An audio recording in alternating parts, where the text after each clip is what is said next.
On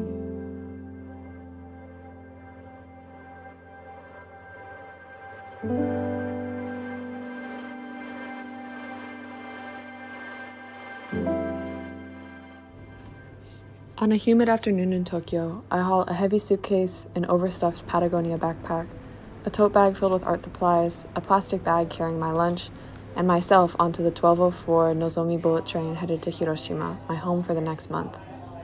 It's been 3 days since I arrived in Japan from California. The train is heavily air-conditioned against the July heat.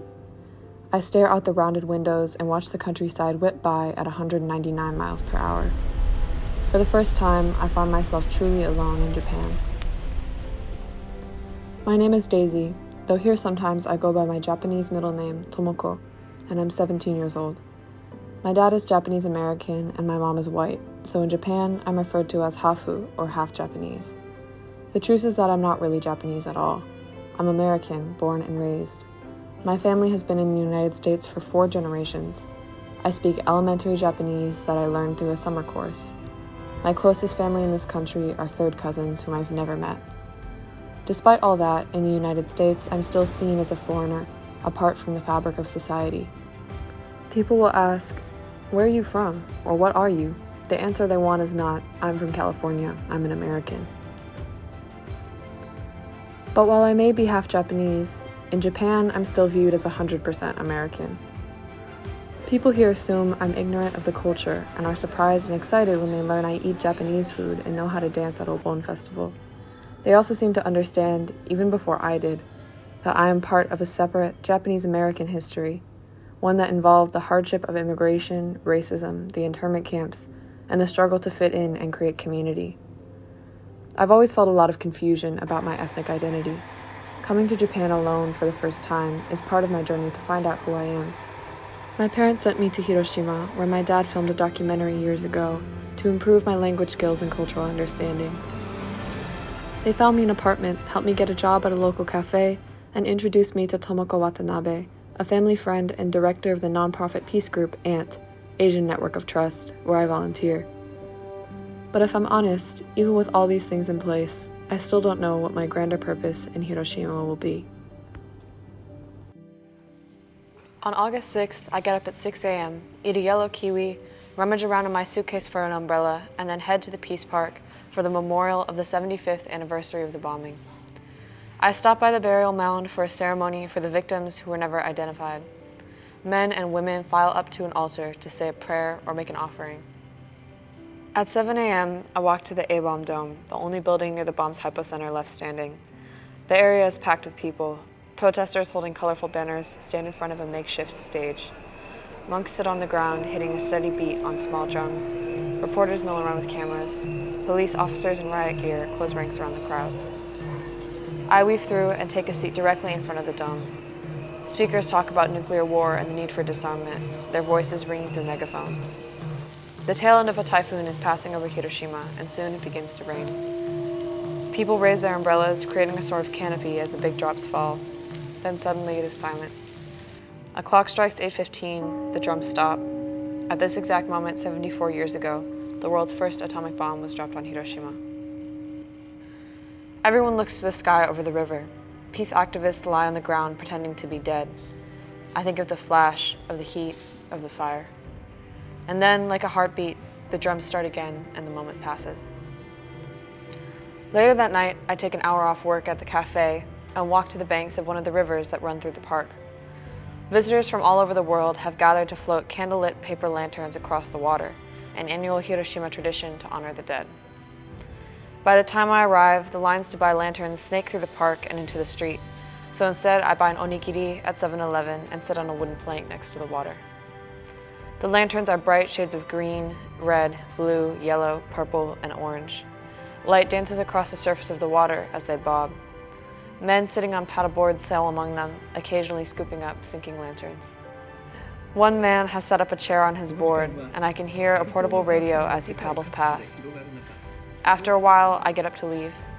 I shuffle across a bridge through groups of tourists and watch the lanterns disappear down the river, little souls floating away. The next day, I ride the streetcar to the ANT office where Tomoko-san introduces me to a man named Shozo Kawamoto. In his mid-80s, He wears wireframe glasses with slightly tinted lenses and a nicely ironed light turquoise button-down shirt under a blue vest. Tomoko-san sets out a plate of individually wrapped biscuits and motions for me to sit down as Kawamoto-san shares his story. He was 10 years old when the bomb was dropped, but he wasn't in the city. Fearing the heavy firebombing that other Japanese cities suffered during the war, Kawamoto-san and many other young children had been evacuated to the mountains in the countryside. He had been living in a temple there for several months before August 6th. 3 days later, he returned to a city in ruins. He lost his father, mother, older brother, younger brother, and sister. Of his immediate family, only he and his older sister survived. They were able to make their way to what he described as a safe house near the train station, where they stayed for about 6 months until his sister died from leukemia caused by radiation. Kawamoto-san was alone. His relatives refused to help him. After the war, hibakusha were treated horribly, denied medical care, food, jobs, and housing. Their mysterious diseases were thought to be contagious. Those who were disfigured were shunned. Japan as a whole pushed them away. He was eventually taken in by a village official from a nearby town and lived there for 10 years, working as a shoyu maker. He fell in love with a girl who he hoped to marry, but because he was a hibakusha, her family refused to let them. Hurt and lonely, he left the life he had built and returned to Hiroshima, where he became a member of the Yakuza. He didn't tell me much about what happened during that period of his life, but as time passed, he was consumed with guilt over what he'd done. So he moved again to Okayama and found a job at a small bento box manufacturing company. Afraid of discrimination, he kept the fact that he was a hibakusha a secret. He remembered his mother talking to him as a child about the importance of kindness and honesty, and that inspired him.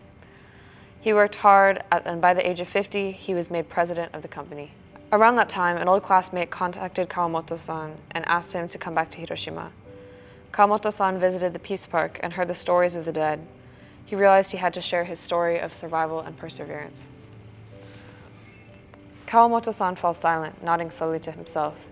Then he reaches into a paper bag, pulls out an origami crane he had folded, a symbol of peace and healing in Hiroshima, and gives it to me. At Sunday on August 9th, I meet Tomoko-san at the aunt office, and we walk together down to the river.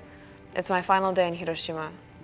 The following morning, I will catch the Nozomi bullet train back to Tokyo, but today we're meeting to honor the anniversary of the bombing of Nagasaki, which happened 3 days after the bombing of Hiroshima. Tomoko-san leads me towards a group of people gathered on the shore. We watch as they light candles in small glass jars and place them by the water, a memorial to the lives lost 75 years ago. We get our own candles and place them by the others before sitting down on a ledge above the riverbank to watch the sun sink below the skyline, leaving behind streaks of pink and purple. As the sky begins to darken, I notice the outline of the Orizuru Tower behind the Peace Park. On my first day here, Tomoko-san took me to the top so I could see a panoramic view of the city. She told me that Hiroshima has a spirit, a voice. I hadn't understood it then, hadn't experienced enough of the city and its inhabitants to grasp her meaning. At this moment, as I look around me, I think I finally understand what she meant. Candlelight mixes with the lights of the surrounding buildings. It flickers on the carved signs of the park's stone memorials and on the surface of the river where people gather to mourn the dead. The light even reaches a willow marked with a small white sign, a hibakujimoku, or a tree that survived the bomb. Hiroshima is both the past and the present. It is unique and sad and beautiful. In the beginning, when I returned to my apartment by myself late at night, when I woke up to a missed call from my parents, I would feel suddenly very lonely and ache to go back to California. But as the days passed, that happened less and less. Sitting on an overpass in the rain, walking along the riverside, or serving people drinks at the cafe, I felt completely at ease. Through meeting people like Kawamoto-san, I was shown an experience, a story much larger than myself. This city still has a lot to teach me, and a lot to teach the world if it will listen, about peace, resilience, and respect for our past. I want to do whatever I can to spread those messages. When I first arrived, I had begun to believe that as a Japanese American, between America and Japan, there wasn't any place where I belonged. But living in Hiroshima, listening to the voice of the city, and bearing witness to its story, I realized that I was wrong. While one trip can't solve the complex relationship that I have with my identity, no matter where I go, Hiroshima will always be one of the places I can call home, and for now, that is enough.